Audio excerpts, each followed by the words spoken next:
राम राम राम हरे हरे, हरे कृष्ण कृष्ण कृष्ण हरे हरे।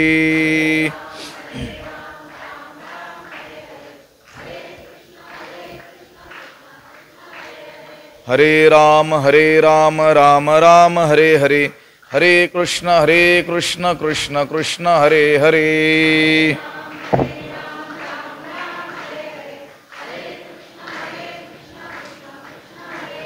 पुंडलीक वरदा हरि विठ्ठल श्री ज्ञानदेव तुकाराम, पंढरीनाथ भगवान की जय। माऊली ज्ञानेश्वर महाराज की जय। जगद्गुरु तुकाराम महाराज की जय। हा वेदार्थ सागरू, जया निद्रिताचा घोरू, तो स्वये सर्वेश्वरू, प्रत्यक्ष अनुवादला। नमामि सद्गुरुं शांतं सच्चिदानंद विग्रहं, पूर्ण ब्रह्म परानंद मीशमालंदी वल्लभं। नमो सद्गुरु तुकया ज्ञान दीपा, नमो सद्गुरु सच्चिदानंद रूपा, नमो सद्गुरु भक्त कल्याण मूर्ती, नमो सद्गुरु भास्करा पूर्ण कीर्ती। अखंड मंडलाकारं व्याप्तं येन चराचरं, तत्पदं दर्शितं येन तस्मै श्री गुरवे नमः। जयांची किलिया स्मरण, होय सकळ विद्यांचे अधिकरण, तेची वंदू श्री चरण श्री गुरूंचे, ते नमस्कारोनी आता। हा वेदार्थ सागरू, जया निद्रिताचा गुरु, तो स्वये सर्वेश्वरू, प्रत्यक्ष अनुवादला। ग्रंथराज ज्ञानेश्वरीच्या पहिल्या अध्यायाचं चिंतन आपण करत आहोत आणि या पहिल्या अध्यायातील 72व्या क्रमांकाची ही ओवी आहे। या ओवीचा अन्वय आणि अर्थ एकदा आपण पाहूया। जया निद्रिताचा घोरू, हा वेदार्थ सागरू, तो सर्वेश्वरू, स्वये प्रत्यक्ष अनुवादला। त्याचा अर्थ असा होतो, जया निद्रिताचा गुरु म्हणजे ज्या योग निद्रिस्त सर्वेश्वराचं घोरणं म्हणजे हा वेदार्थ सागरू, हा वेदार्थ रूपी समुद्र आहे। तो सर्वेश्वरू, तो सर्वेश्वर जगदीश्वर, स्वये म्हणजे स्वतः प्रत्यक्ष अनुवादला, स्वतःच्या मुखानं साक्षात जागेपणी जागृत अवस्थेमध्ये अर्जुनाला ही गीता सांगता झाला। त्याच भगवंतानं, त्याच सर्वेश्वरानं स्वतः जागृतीमध्ये या गीतेच्या रूपानं जणू त्याच वेदार्थाचा काय केला, अनुवाद केला। हा वेदार्थ सागरू, जया निद्रिताचा घोरू। आपण पाहून आलो काही विचार। आपला जो धर्म आहे त्याला आपण काय म्हणतो, वैदिक सनातन हिंदू धर्म। वैदिक याकरता म्हणतो की आपल्याला सर्वस्वी वेद हे काय आहेत, प्रमाण आहेत, वेद प्रमाण असले पाहिजे।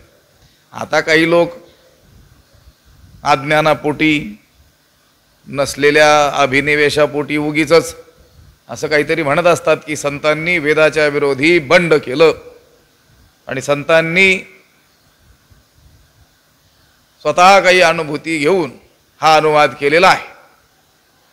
पण गोष्ट अशी आहे, संत हे वेदविरोधी एक ब्र शब्द देखील बोलत नाहीत। उलट त्या वेदाचाच स्पष्ट अर्थ संतांनी आपल्याला सामान्यांना समजेल अशा भाषेमध्ये सांगितलेला आहे।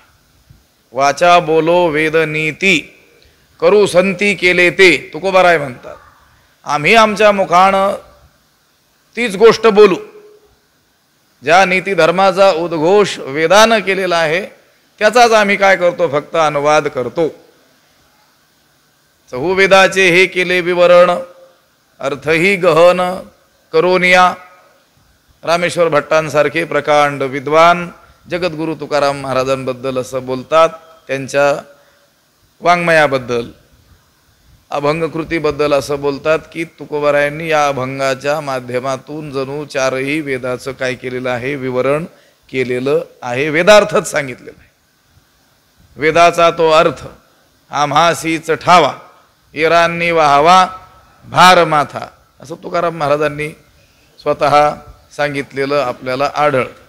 वेदविरोधी बोलणाऱ्याला प्रसंगी त्यांनी शिव्याही घातलेल्या आपल्याला दिसून येतात. वेदबाह्य लंड बोले तो पाषांड, त्याचे काळे तोंड जनामध्ये. वेदबाह्य बोलणाऱ्याला तुकोबारायांनी शिव्या दिलेल्या आहेत. मातेची जो थाने फाडी, तया जोडी कोणते, वेदानिंदी तो चांडाळ, भ्रष्ट सुतकिया खळ. तो चांडाळ आहे, भ्रष्ट आहे, सुतकी आहे, खळ आहे, अशा रीतीनं तुकोबाराय बोललेले आहे. किंवा वेदमार्गे मुनी गेले त्याची मार्गे चालिलो, सर्व संतांनी वेदमार्गाचं अनुसरण केलेलं आहे. उगीच कुणाचंही ऐकून संत हे वेदविरोधी होते आणि त्यांनी बंडखोरी केली असं काहीतरी लोक बरळत असतात, त्यांचं काही ऐकायचं नाही. ठाई ठाई आपल्याला वेदाचा गौरव केलेला आपल्याला आढळून येतो. ज्ञानोबारायांची वेदनिष्ठा म्हणून मला वाटतंय गुरुवर्य साखरे महाराजांनी एक पुस्तिका छापलेली आहे. त्याच्यामध्ये ज्ञानोबाराय हे किती वेदाला अनुसरणारे होते, वेद प्रामाण्य त्यांनी किती मानलेलं होतं आणि आपल्याला देखील सांगितलं. हे सर्व दाखले त्यांनी त्याच्यामध्ये मोठी पुस्तिका आहे ज्ञानोबारायांची वेदनिष्ठा म्हणून. हा वेदार्थ सागरू जया निद्रिताचा गुरु, तो स्वये सर्वेश्वरू प्रत्यक्षानुवादला. वेद शब्द आला म्हणून मी हे बोललो. अलीकडं काय झालेलं आहे,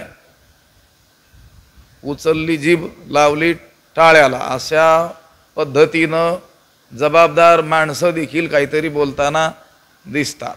आपण बोलताना विचारपूर्वक बोललं पाहिजे आणि जे श्रेष्ठ लोक होऊन गेले त्यांचं अनुसरण करत त्यांच्या मार्गाने जात त्यांना मान्य होईल असंच काय केलं पाहिजे, बोललं पाहिजे. आपला अधिकार लक्षात घेऊनच आपण काय केलं पाहिजे, बोललं पाहिजे.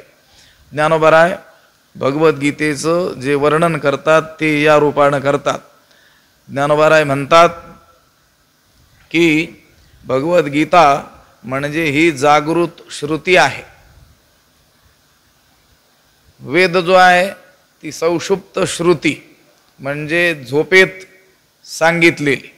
हा वेदार्थ सागरू, हा वेद अर्थ रूपी समुद्र, जया निद्रिताचा घोरू, योगरूपी निद्रेत असलेल्या ज्या ईश्वराचं काय आहे, घोरणं आहे, अशी मान्यता आहे, असं सांगण्यात आलेलं आहे. अशी प्रमाणं आहेत की वेद हे भगवंताच्या घोरण्यातून काय झाले, निर्माण झालेले आहेत. आता घोरलं कधी जातं, झोपेमध्ये निद्रिस्त अवस्थेतच घोरतात ना माणसं,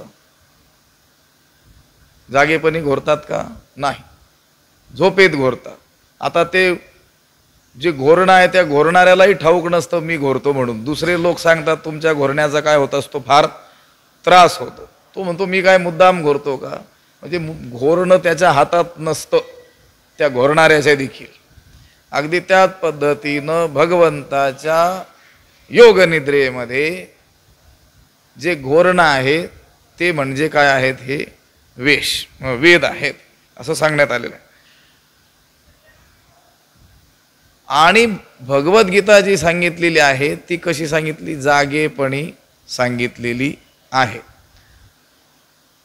महापुरुष सांगत असतात त्यांच्याच मुखातून, ज्ञानोबारायांच्याच ओव्या शेवटी त्यांनी सांगितलेल्या अशा ऐकलेल्या आहेत की ज्ञानोबारायांनी सांगितलं, एथ आकाश आणि गाळीजे, अमृताही साली फेडीजे, का दिव्या करविजे दिव्य जैसे, जयाचे नि अंग प्रकाशे, पाताळीचा परमाणू दिसे, तया सूर्या ही का जैसे, अंजन सुदले तैसे, सर्वज्ञे ही मिया, सर्व ही निर्धारुनिया, निके होय ते धनंजया, सांगितले तुझ.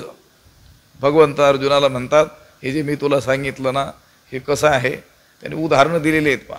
इथं आकाश आणि गाळी, आकाश सगळ्यात सूक्ष्म आणि व्यापक असलेलं महाभूत, पंचमहाभूतांपैकी ते आकाश. आणि ते कसं आकाश? गाळलेलं आकाश म्हटले. अमृता ही साली फेडी जातात. सगळ्या रसात सर्वश्रेष्ठ अमृत ते सुद्धा कसं म्हटले? सोलीव. आता त्याच्यात काही टाकाऊ भाग थोडाच असेल, पण ज्ञानोबरायांचं बोलणं आहे अमृता ही साली फेडी. आणि दिव्या करवी जे दिव्य जय, ते दिव्य जे आहे त्याच्याकडूनही काय करून घेतलं? दिव्य करून घेतलं. किंवा जयाचेनी अंग प्रकाशे पाताळीचा परमाणू दिसे. जो सूर्य आहे त्याच्या अंगच्या प्रकाशानं, तो ज्यावेळेस प्रकाशित होतो त्या प्रकाशानं पाताळीचा परमाणू दिसे. अगदी पाताळापर्यंत परमाणूसारखी सूक्ष्म वस्तूसुद्धा ज्याच्या प्रकाशानं दिसते. तया सूर्या ही का जैसे अंजन सुदले. त्या सूर्याला जणू काय घातलं? अंजन घातलं. आता तो सूर्यच एवढा प्रकाशित की त्याच्या नजरेतून, त्याच्या दृष्टीतून कोणतीच गोष्ट सुटत नाही. अगदी पाताळापर्यंतचा परमाणू ज्याच्या दृष्टीस पडतो त्या परमाणूलाही जो प्रकाशित करतो, त्या सूर्याला दिव्यांजन घातलं म्हटले. हे उदाहरण दिले. आणि मग भगवंत म्हणतात तैसे सर्वज्ञ ही मिया. मी कसा आहे? या सर्वज्ञ सर्वविद. त्या भगवंताचं वर्णन श्रुतीनं कसं केलं? तो सर्वज्ञ आहे. सर्वम जानाती इति सर्वज्ञ. हा सर्व जाणतो तो. त्याच्यापासून काही लपवून ठेवता येतं का? सांगितलं नाही तरी त्याला कळतं. न सांगतात तुम्हा कळू येते. अंतर, सगळ्यांचं अंतर तो जाणतो. असा तो सर्वज्ञ आहे. एका काळात त्याला सर्व काळाचं, सर्व प्राणीमात्रांच्या भूत भविष्य वर्तमानाचं ज्ञान असतं त्या परमेश्वराला. असा तो सर्वज्ञ. भगवंत म्हणतो तसा मी सर्वज्ञ. आणि सर्वज्ञ असूनही सर्वही निर्धारुनिया.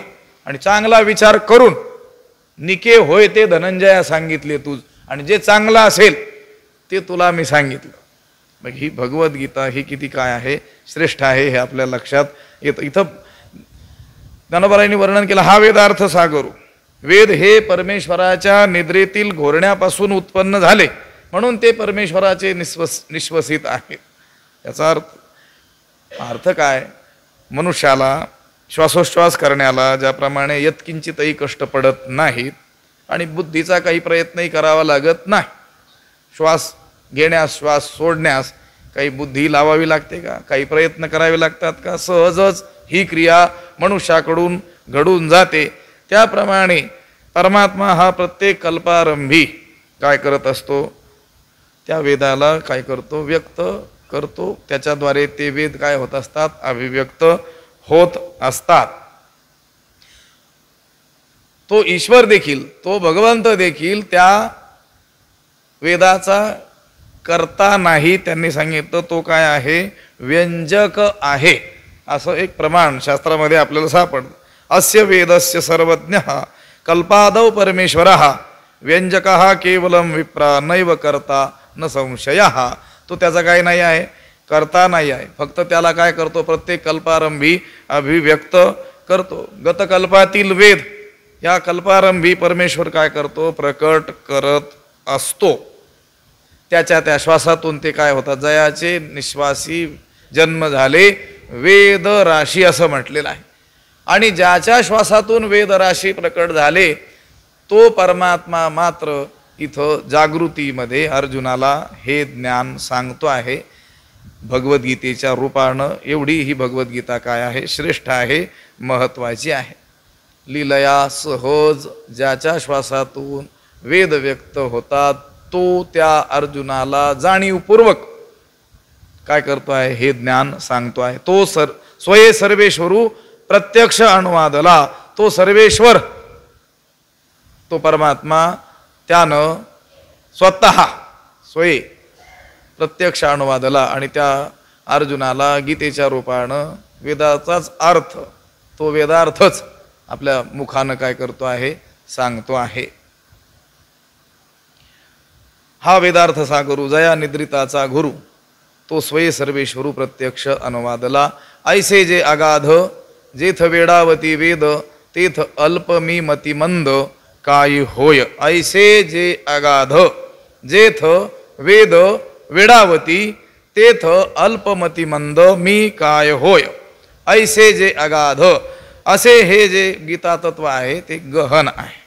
जेथ वेद वेडावती, जेथे वेद देखील काय होतात, कुंठित होतात, कुंठित मती होतात. तेथ अल्पमतिमंद मी काय होय, त्या ठिकाणी क्षुद्र असलेलो, यह कश्चित असलेलो, बुद्धीनं जड असलेलो असा मी काय करणार, त्या ठिकाणी माझा काय लागणार. मंदबुद्धी असलेला अशा या ठिकाणी मी कोण लागून गेलेलो आहे. असं हे अतिगंभीर असलेलं गीता तत्व की त्याचं वर्णन करण्याविषयी वेद देखील वेडावतात, म्हणजे संभ्रमात पडतात. त्या ठिकाणी मी अगदीच क्षुद्र आणि काय आहे, मतिमंद आहे, असा माझा तेथे लाग कसा लागेल. ऐसे जे अगाध, जेथ वेडावती वेद. वेडावती वेडे होतात, स्तब्ध होतात, निशब्द होतात. आता गीतेमध्ये जर आपण विचार केला तर मुख्यतः साधन म्हणून ज्ञानाचा आणि साध्य म्हणून परब्रह्मतत्वाचा काय केलेला आहे, विचार आलेला आहे. आता हे ब्रह्मतत्व जे आहे, परमात्मतत्व जे आहे ते ज्ञानेंद्रियांना, ज्ञानेंद्रियांना काय होत नाही, गोचर होत नाही. आपण अनेक वेळेस विचार करत आलो, जेथ मनाची नखी न लगे, बुद्धीची दृष्टी न रिगे, इंद्रिया किर जोगे, काय होईल येतो वाचो निवर्तनते अप्राप्य मनसासह. श्रुतीनं देखील सांगितलं, ही वाणी त्या परमेश्वराला जाणण्यास गेली, एकटी गेली का नाही, मनसासह, मनासह गेली. कारण वाणी ही कशाचंही काय करू शकते, वर्णन करू शकते. मन हे कुठेही मुक्त संचार करू शकतं. बरं, गतिवान देखील आहे, गतिमान देखील आहे ते. मग त्या मनाला घेऊन ती वाणी गेली आणि परत फिरली. जाणून फिरली का नाही, अप्राप्य, त्याला न जाणताच अप्राप्य मनसासह, मनासह ती वाणी त्या परमेश्वराला जाणायला गेलेली असताना न जाणता हिरमुसलेपणानं माघारी फिरली.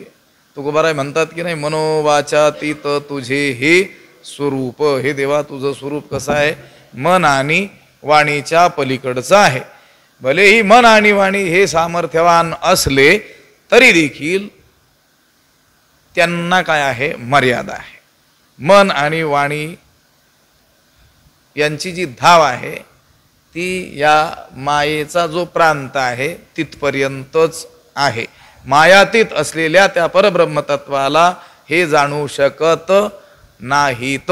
आणि अशा तत्वाचं जे वर्णन आहे किंवा असं जे तत्व आहे त्या गीता तत्वाला, त्याचं वर्णन करण्याविषयी वेद देखील काय होतात, संभ्रमात पडतात.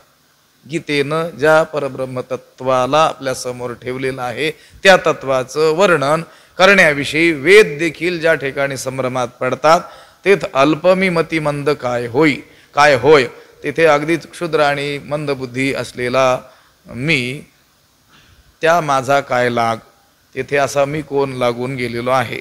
ऐसे जे अगाध, जेथ वेडावती वेद. वेद देखील वेडावती संभ्रमात पडतात. सांगितलंय की हा जो परमात्मा आहे, आता आपण म्हणत असतो ज्ञानेश्वरी आणि अमृतानुभव या ग्रंथाचं हे काय आहे, रचनास्थान आहे. आम्ही पाठीमागं कधी आम्हाला बोलवलं काही निमित्तानं पूर्वी, इथं येण्याच्या पूर्वी, तर आम्ही मुद्दामून काय करायचो, अमृतानुभवाच्या दुसऱ्या प्रकरणातील ओव्यांवर प्रवचन करायचो. गुरुवर्णन नावाचं प्रकरण आहे, श्री गुरु निवृत्तीनाथ महाराजांचं वर्णन ज्ञानोबरायांनी त्या दुसऱ्या प्रकरणात केलेलं आहे. म्हणून त्याच्यावर वर्णन त्या अमृतानुभवातील ओव्यांचं चिंतन करायचं. कधी कधी आपण प्रत्येक पाठामध्ये, प्रवचनामध्ये एक तरी ओवी अमृतानुभवाची तिचा काय करत असतो, विचार करत असतो. हा परमात्मा जो आहे तो कोणत्याही प्रमाणांचा विषय होत नाही. हा कोण्याही प्रमाणा ओ निधी मा असं म्हटलेलं आहे. हा परमात्मा कोणत्याच प्रमाणाला साथ देत नाही, प्रतिसाद देत नाही. कोणत्याही प्रमाणाचा हा काय होत नाही, विषय होत नाही. प्रमाण ही काय करत असतात, त्या प्रमेयाची सिद्धी करतात. पण परमात्मा हा प्रमेय नाही, म्हणून वेदाला तो विषय होत नाही. वेद वाणवणी तवची चांग, जव न दिसे तुझे अंग, मग आम्हा तया मूग एके पांती.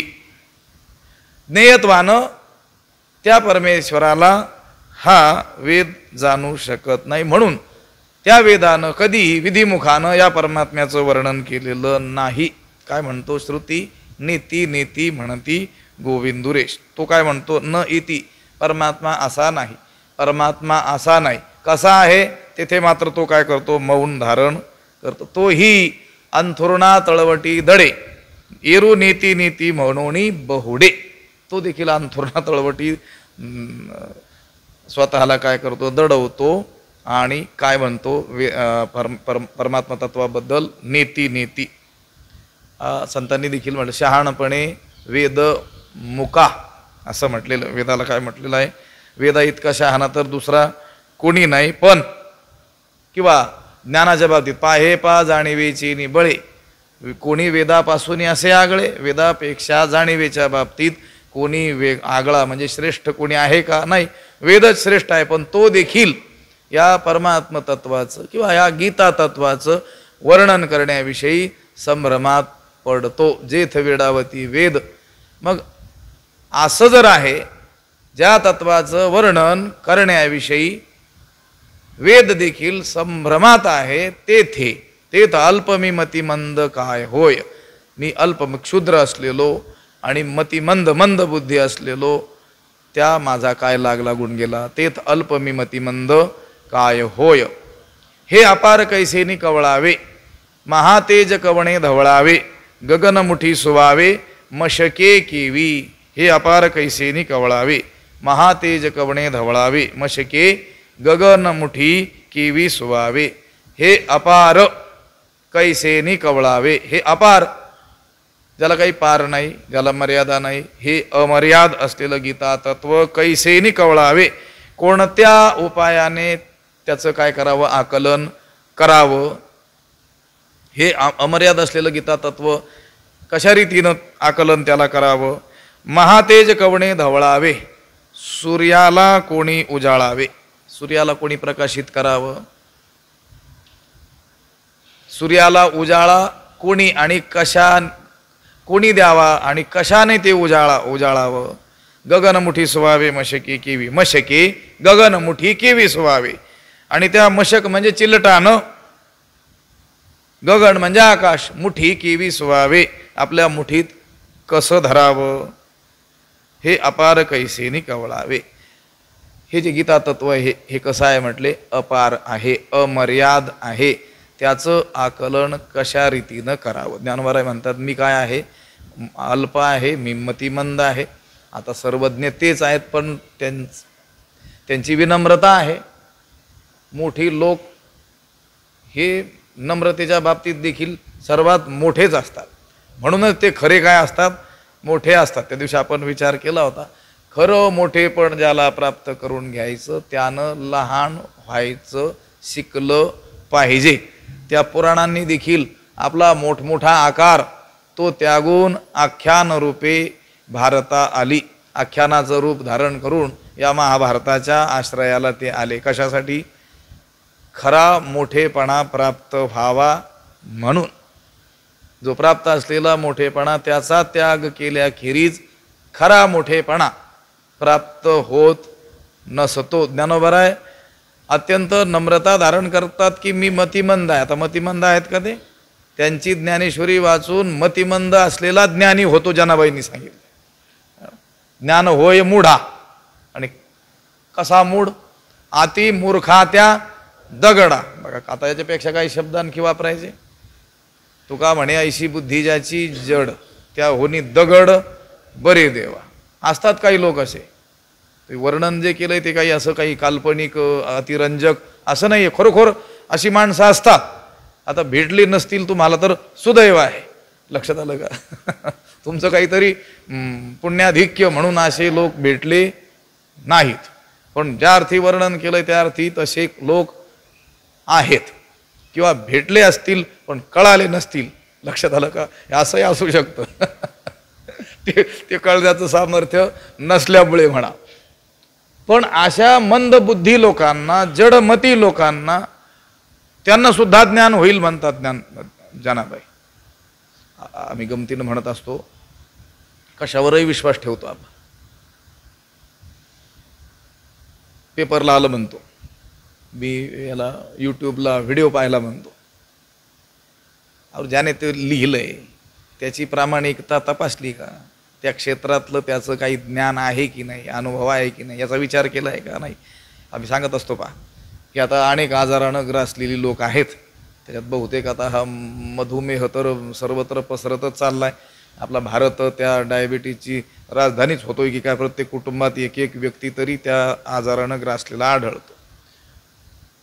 कुठेतरी वाचतात लोक की अमुक अमुक झाड, त्याची पानं, त्याचं मूळ ते उघडून प्या, काहीतरी करून प्या. आणि लोक काय करतात, ती खटपट करायला आरंभ करतात. विचार केलाय का ज्याने ते सांगितलंय त्याची प्रामाणिकता आहे का या क्षेत्राच्या बाबतीत? नाही. काय म्हणतात, पेपरमध्ये आलं होतं किंवा तसा तो व्हिडिओ आम्ही पाहिला, त्याच्यावर विश्वास ठेवतात.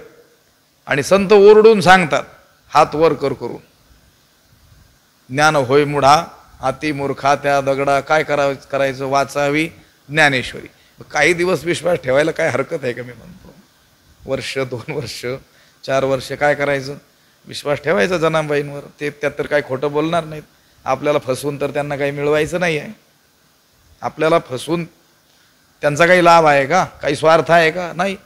काही दिवस विश्वास ठेवायला काय हरकत आहे? मी म्हणतो 1-2 वर्ष, 4 वर्ष विश्वास ठेवावा. वाचावी ज्ञानेश्वरी, वाचायची 108 पारायणं करूनच टाकायची. आणि जर काही लाभ नाही झाला तर मी म्हणतो सोडून द्या, काही हरकत नाही. सुटणारच नाही. ज्ञानोबराय म्हणतात तसं, तैसा प्रबंधो हा श्रवणी लागत खेव समाधी आणि ऐकिली आहे वाखाणी, काय व्यसन न लवी. 18व्या अध्यायाच्या शेवटी ओव्या आलेल्या आहेत. ज्ञानेश्वरी हा ग्रंथ कसा आहे म्हणतात, तो व्यसनी बनवतो. काय बनवतो? व्यसन लावतो. कशाचं? बोलण्याचं. ऐकिली आहे वाखाणी, काय व्यसन न लवी. जर एखाद्याने ज्ञानेश्वरी चांगल्या रीतीनं श्रवण केली आणि त्याला ती सांगावी वाटली, काय नवल आहे त्यामध्ये? सांगण्याचं व्यसन लागणार नाही काय? प्रश्नचिन्ह. ज्ञानोबरायांनी प्रश्न केलेला. चांगलीच गोष्ट आहे ना. त्याला तत्चिंतनम तत्कथनम अन्योन्यं तत्प्रबोधनम इतदेव परत्वंच ब्रह्माभ्यासम विदुर्बुधा असं जे म्हटलेलं आहे तेच सांगण्याचं त्याला काय लागेल? वेळ लागेल. सुटणारच नाही ते व्यसन. लक्षात आलं का? आणि त्याचा शिनही त्याला वाटणार नाही कधी. जर आपण त्या जनाबाईंच्या शब्दावर विश्वास ठेवून जर वाचले. मला एवढंच सांगायचं होतं. जनाबाई तर सांगतात, जडमती असलेला, दगडापेक्षा बुद्धी ज्याची जड आहे असा मनुष्यसुद्धा ज्ञानी होईल. ज्ञान होय अज्ञानासी, अज्ञानाला ज्ञान होईल. ज्यांच्या अक्षराच्या सेवेनं अज्ञानी सुद्धा ज्ञानी होतो ते ज्ञानोबराय स्वतःला काय म्हणतात? अतिथ अल्प मी मतिमंद काय होय. मी अल्पज्ञ आहे, मी मतिमंद आहे. ही त्यांची काय आहे? विनम्रता आहे. कारण समोर कोण बसलेले आहेत? सद्गुरु श्री निवृत्तीनाथ महाराज, त्यांच्या समकक्ष समतुल्य असलेले श्रोते सज्जन संत जन बसलेले आहेत. आणि तुकोबारायांनी आपल्याला सांगून ठेवलेलं आहे पहा, संतांपाशी बहु असावे मर्यादा, फलकटाचा धंदा उरफोडी. अहो आता आपण अनिल भाऊ आहेत, अनेक ठिकाणी आम्ही कीर्तनात नेहमी सांगतो संतांजवळ कशी मर्यादा असली पाहिजे. एखाद्या तालुक्याचा एखादा अधिकारी तहसीलदार पदासारखा त्याच्या कार्यालयात जात असताना जसं पाहुण्याच्या घरात जातो तसं जातो का आपण सरळच भेटायला? तिथं प्रोटोकॉल जो असतो तो सांभाळतो की नाही? कितीतरी अनुनय विनय करतो तिथं, कितीतरी मर्यादा पाळतो. भले मनात त्याच्याबद्दल काही काडीचा आदर नसला तरी दाखवतो तरी तेवढा आपण.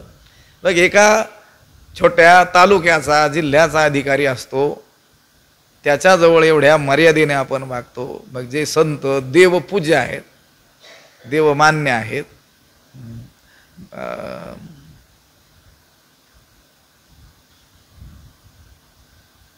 त्यांच्या चरणाच्या धुळीची इच्छा प्रत्यक्ष परमेश्वर करतो ते संतजन, त्यांच्यापाशी किती मर्यादेने असलं पाहिजे.